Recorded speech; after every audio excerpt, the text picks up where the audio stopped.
susunod na programa ay rated PG. Ito ay nangangailangan ng patnubay at gabay ng magulang para sa mga batang manunood.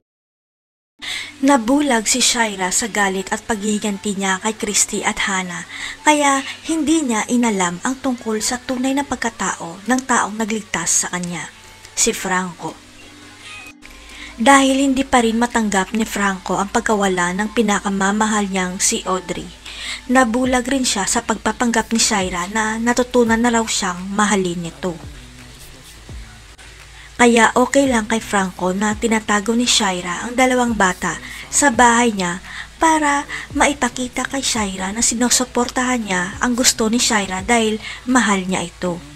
Ang nais lang naman ni Franco na magwakas na ang paghiganti ni Shaira sa mga kalaban niya para makapagsimula na silang muli dahil nakamit na ni Shaira ang hustisya. Ang hindi alam ni Franco, walang plano si Shaira na magtagal sa kanya habang buhay dahil ang totoo baliw na baliw pa rin si Shaira kay Jordan at hindi na yon magbabago pa.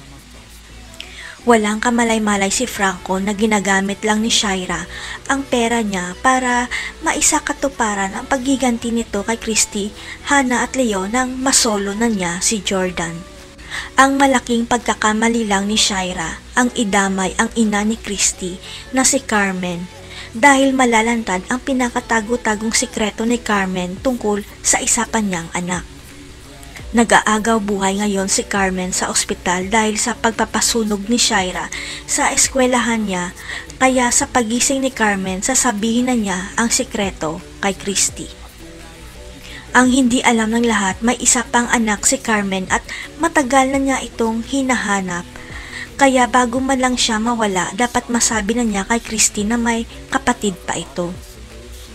Ang hindi alam ni Franco, pagkatapos ni Shaira matupad ang paghiganti nito, siya naman ang isusunod at dito na magkukrus ang landas ng magkapatid na Christy at Franco sa ospital. Si Franco kaya ang tatapos kay Shaira dahil sa ginawa niya kay Carmen.